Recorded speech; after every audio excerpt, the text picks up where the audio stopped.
Il faut qu'on parle du PCF. Alors, il faut qu'on parle du PCF parce que c'est de pire en pire. Euh, Vous connaissez peut-être un peu mon avis sur la question, mais moi, je suis quelqu'un qui aime bien les militants PCF parce que déjà, il y en a pas mal là où je suis. Et parce que, en général, il y a plus de militants de terrain. Je sais qu'il y en a qui vont dire que c'est le contraire, PCF que FI. C'est peut-être pas vrai dans les grandes villes, mais disons que en province, parce que je suis un sale provincial, ben, c'est plutôt le cas. Et puis parce que le PCF a une jolie histoire, parce que même leur programme est plutôt bon. Par contre, je critique leur stratégie depuis Roussel notamment, qui est d'essayer de se différencier de la France insoumise par la droite. C'est-à-dire de montrer que la France insoumise, en fait, ils sont trop radicaux, c'est l'extrême gauche, ils sont ambigus sur la laïcité, ils sont ambigus sur le Hamas, ils sont ambigus sur plein de trucs, et que eux, en fait, ce serait la gauche respectable et républicaine. Je trouve ça assez ridicule, et je pense qu'en plus, ça sert à rien, parce qu'au fond, bah, quand on fait ça, on a un bon point par la droite et par la bourgeoisie, c'est-à-dire que la bourgeoisie et la droite disent ah bah c'est bien, oui vous avez raison, mais au final ces gens-là ne voteront pas pour des communistes dans tous les cas. Donc je pense que c'est une stratégie en plus qui est perdante pour le PCF. Et moi personnellement j'attendrais du PCF que bah, il soit réellement communiste, c'est-à-dire sur la gauche de la FI et qui propose justement un discours qui de toute façon ferait pas moins que ce qu'ils font actuellement, c'est-à-dire que bon, s'ils font 2%, un discours assez radical ferait peut-être aussi 2%, voire peut-être un peu plus, mais au moins permettrait d'avoir un lobbying à gauche de la FI pour pousser la FI sur sa gauche. Et aussi, ça permettrait de faire déplacer la fenêtre d'Overton. C'est-à-dire que la FI pourrait dire, bah, regardez, nous, on est, au final, on est une gauche normale, on n'est pas si radical que ça. Alors qu'aujourd'hui, la FI se retrouve esselée et on se retrouve dans une situation où on peut les traiter comme des terroristes, les convoquer, les interdire, et tout le monde trouve ça normal, notamment certains au PCF. Donc on va parler notamment de Léon Desfontaines dans cette vidéo, leur candidat à l'élection européenne. En fait, on va parler un peu de ce qui se passe depuis qu'il y a des convocations de militants EFI, notamment bah, de la présidente du groupe EFI à l'Assemblée, de Mathilde Panot, de Riva Hassan, bah, de la réaction du candidat aux élections européennes, Léon Desfontaines, par rapport à tout ça. Alors, il est passé sur France Info pour nous dire ce qu'il en pensait, et vous allez voir sa réaction. Elle m'a malheureusement pas étonné, mais malheureusement c'est assez mauvais. Regardez ce qu'il nous raconte. Dans une enquête pour apologie du terrorisme, après avoir été convoqué par la police avant-hier mardi. Est-ce que ça vous choque ? Ça me choque aujourd'hui parce que je pense qu'il n'y a pas de délit d'opinion politique, encore moins pour une responsable politique, une députée représentative de la nation à l'Assemblée nationale. Donc vous avez un discours où vous dites oui c'est bien.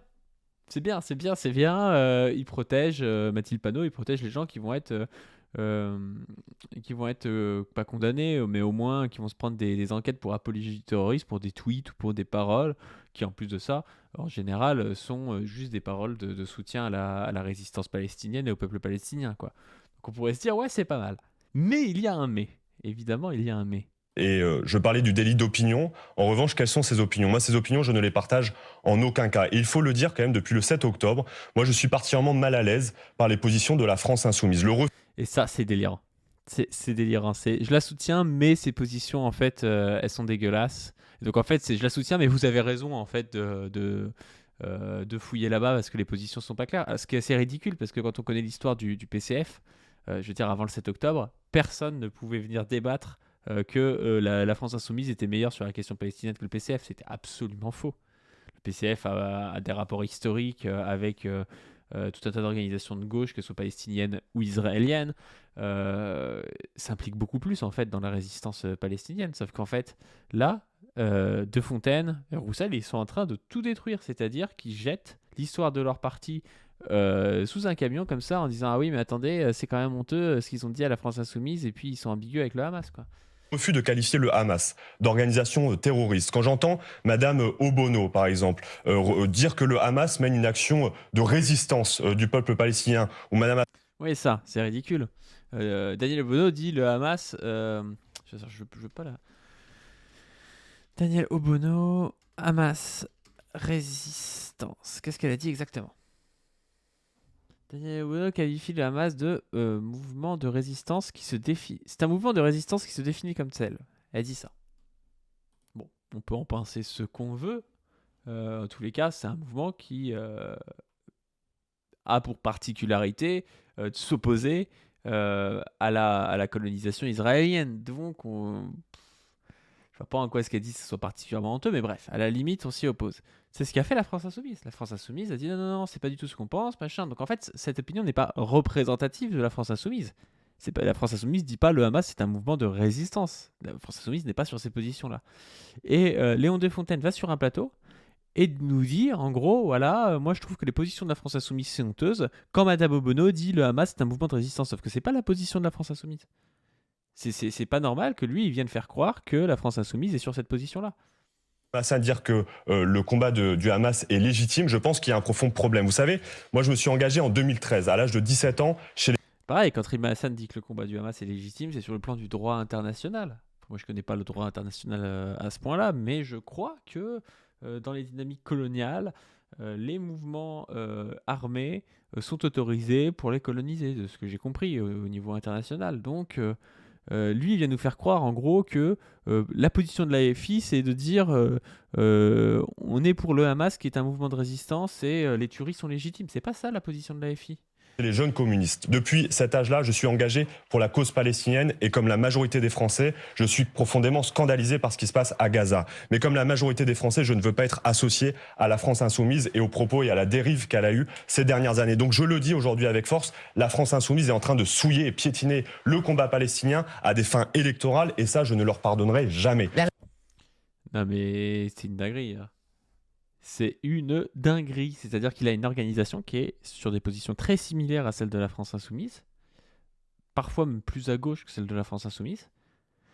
Il nous explique, ouais, c'est à des fins électorales. Alors, il n'y a qu'à la France Insoumise où quand ils disent un truc, on leur dit, ouais, c'est à des fins électorales. Je veux dire, tous les partis politiques essaient d'avoir des électeurs.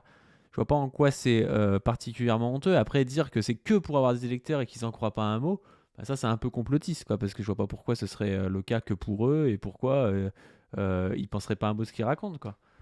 Mais je trouve que c'est un peu abusif comme truc. La rupture est consommée avec la France Insoumise. La rupture est consommée. Moi, quand je les vois comme ça bafouer la question palestinienne juste à des finalités, à des fins électorales, eh bien, je pense que c'est un problème. C'est du clientélisme. Nous n'avons pas attendu la campagne européenne pour parler de la Palestine. Et d'ailleurs, nous avions, avec les députés, présenté une résolution qui visait à dénoncer le système d'apartheid mis en place par Israël en Palestine. Et à cette époque-là, Madame Panot et Monsieur Quatennens, deux députés de la France Insoumise, avaient retiré leur signature. Et ça, c'est vrai en plus, je crois. Hein.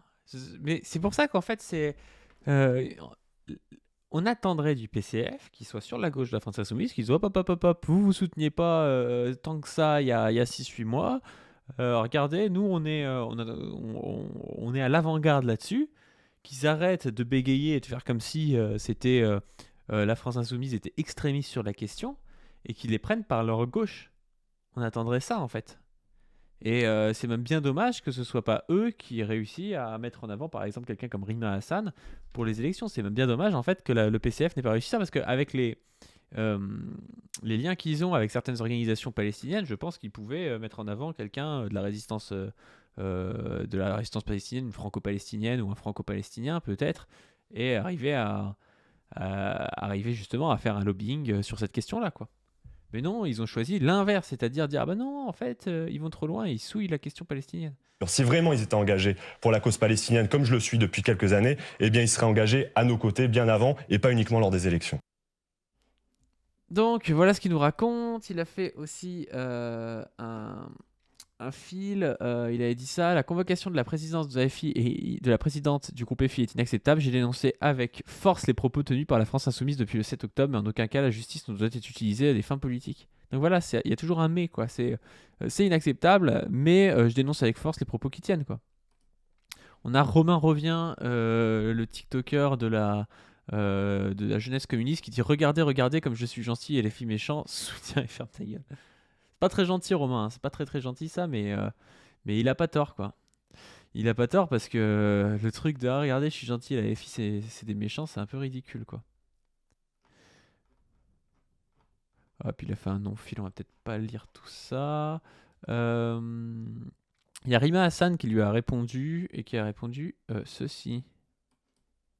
Alors ça, c'est pas moi qui le dis, c'est Léon Desfontaines, tête de liste communiste. Vous souillez et piétinez le combat palestinien à des fins électorales. Vous lui répondez quoi ? Il y a beaucoup de culot quand même, hein, parce que je vais rappeler ce qu'a dit Roussel Il a dit la même chose. à mon égard. Effectivement, c'est extrêmement culotté. On a une position qui est extrêmement claire depuis le début, qui est celle de se référer au droit international, qui est celle de demander un cessez-le-feu du... Mais on se fait manger, ils sont débiles. Mais ça m'énerve. Là, je sais ce qui va se passer. Vous le savez aussi. Ils sont en train de se droitiser. C'est ridicule. Oui, attaquer... Là, les filles, Rima Hassan et tout, sur la question palestinienne par la droite, est-ce que vraiment le PCF a besoin de faire ça, quoi ? Moi, ça m'énerve, même. C'est tellement débile comme truc. Est-ce qu'on a besoin de ça à gauche, quoi ? C'est vraiment con, hein.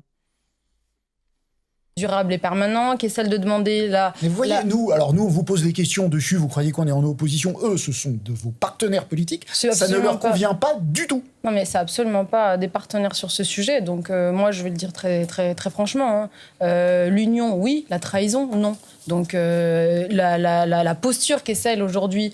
Mais en plus, ce qui m'énerve, c'est que là, ils sont en train de se faire bouffer sur cette question-là, alors que, comme je vous dis, ils sont bons. Et quand on en parle avec les militants, ils disent « Oui, mais regarde, le programme est bien, la ligne est bien. » Et moi, je suis plutôt d'accord avec eux. Le problème, c'est cette espèce de surenchère médiatique qui, pour exister, se sont obligés de taper sur Mélenchon, de taper sur Rima Hassan, de taper sur des gens comme ça, alors qu'ils ont... Enfin, il n'y a aucune raison. Et du coup, Rima Hassan, là, elle va arriver, elle va dérouler, et attaquer Rima Hassan sur la cause palestinienne, c'est quand même compliqué.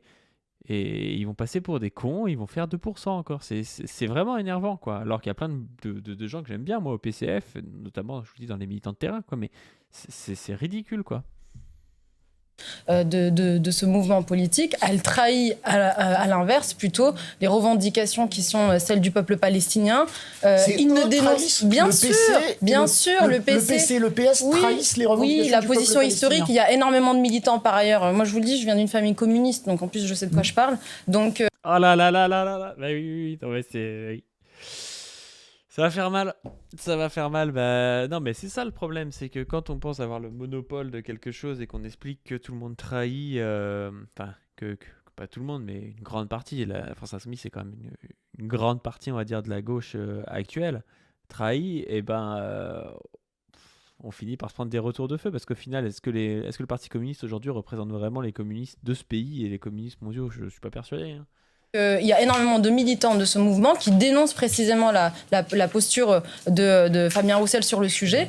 Et nous, on reste sur les revendications qui sont les nôtres, se référer au droit international et avancer sur une perspective de paix. Ce sera ma dernière question. Est-ce que la situation à Gaza et les oppositions qu'on voit, est-ce que ça rend l'union de la gauche future caduque ? Bah ça c'est toujours pas. Et quand il y aura besoin d'avoir... quelques places au chaud, je pense que le PCF retrouvera bizarrement raison, comme ça a été le cas pendant les législatives, parce qu'après les élections présidentielles c'était compliqué, et on a bien vu que ça avait duré 3 semaines, quoi. Donc, je pense que la France Insoumise a tenté un coup de poker, mais s'est fait un peu avoir à ce niveau-là, parce que elle a permis quand même au PCF et au Parti Socialiste de maintenir des sièges qu'ils auraient jamais maintenus sinon, quoi. Donc on va voir, mais c'est pour le coup ceux qui sont électoralistes et ceux qui sont vraiment dans une perspective de boutiquerie, j'ai l'impression aujourd'hui que le PCF en font partie, hein. Non, je crois que en fait, en réalité, aujourd'hui, les politiques sont mis face à leurs responsabilités parce qu'ils ont eux-mêmes abandonné ce sujet. Ça fait 20 ans, 30 ans que très peu de personnes ont eu des positions courageuses sur ce sujet. Et aujourd'hui, on a simplement, si vous voulez, on a je ne sais combien de trains de retard en réalité sur ce sujet, notamment le Parti socialiste, mais aussi les communistes. Et il faudra arriver à faire quelques mises à jour, si vous voulez, pour qu'on se rejoigne sur une perspective politique qui soit durable pour les Israéliens et les Palestiniens. Voilà. Donc là, on a Léon Desfontaines. Alors sur un autre côté, parce que vous allez me dire, oui, bon, sur la question palestinienne, il est pas bon. D'accord. Mais sur la question économique, il fait des tweets comme ça. Ne laissons pas la concurrence chinoise s'aborder librement nos emplois et notre industrie. Discussion franche avec Benjamin Gonzalez, directeur général de Metex. Nous devons agir pour préserver les sites d'Amiens, Carling, Saint-Beauzire. Alors vous allez me dire, c'est bien, il défend des sociétés françaises, des sites de production français contre la concurrence chinoise. Mais typiquement, ce genre de... C'est quoi la différence entre ça et Montebourg ? Et moi, je suis communiste. J'aurais envie que ce mec aille voir un syndicaliste de cette entreprise pour parler un petit peu de tout ça et qui dénonce le libre-échange en général, que ce soit avec la Chine ou avec d'autres pays. Or, le type a un discours qui n'est pas un discours de lutte. Là, dans son tweet, on voit plus un discours d'accord qu'un discours de lutte avec le patronat, donc avec le directeur général de cette entreprise. Il n'a pas de volonté affichée de quitter l'Union européenne et de quitter les accords de libre-échange donc de l'Union européenne. Pourtant, le PCF a voté contre ces accords de libre-échange, mais aujourd'hui, il n'y a pas de volonté de quitter l'Union européenne dans le PCF.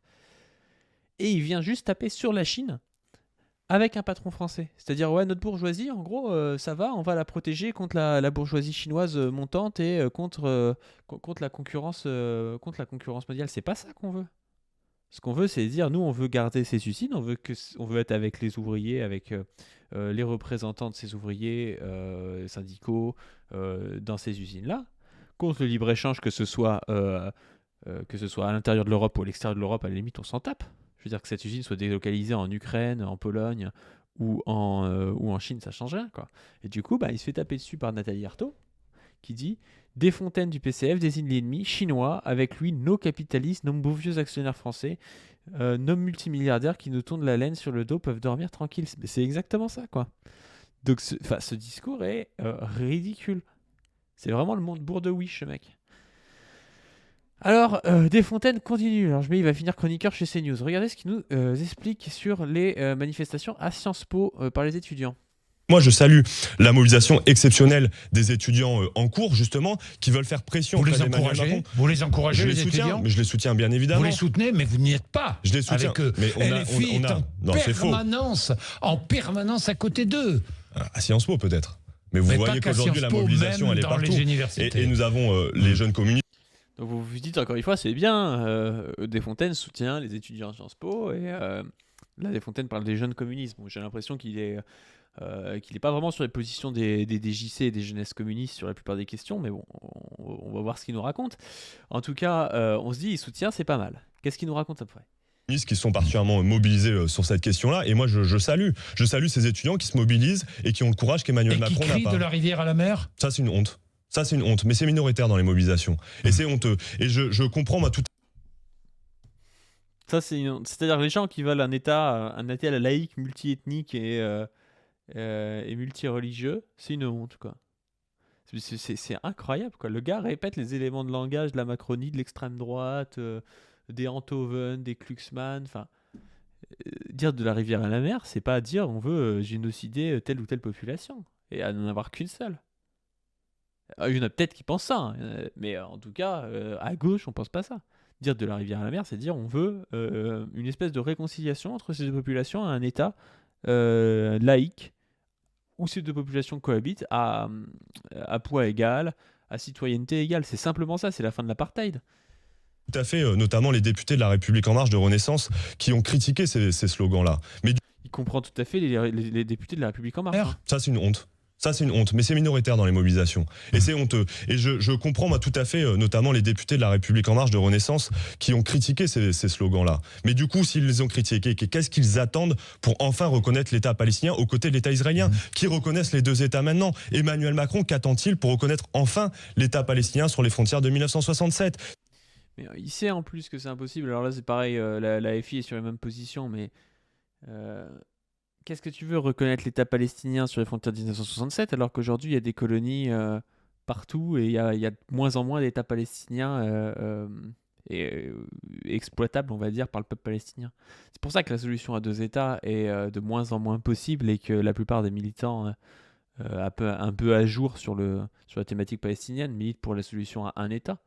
Parce que qu'est-ce que tu veux deux États s'il y en a un des deux États au final qui n'a plus la possibilité... réel d'exister, quoi.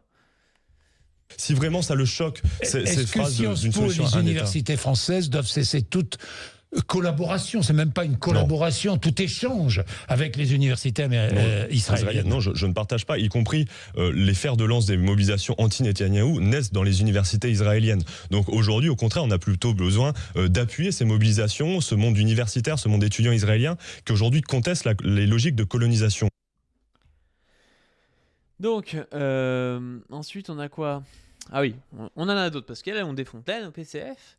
On a D'Artigol, un ancien porte-parole du PCF jusqu'en 2018, qui nous explique qu'il ne sait pas choisir entre Mélenchon et Le Pen. Écoutez, Manuel Bompard et Éric Dupond-Moretti, c'était un échange à l'Assemblée nationale. Moi, je trouve que cet échange fait sens, parce que j'ai envie de dire, enfin, Éric Dupond-Moretti se rend compte que les attaques les plus fortes, il devrait les consacrer à gauche plus qu'au Rassemblement national.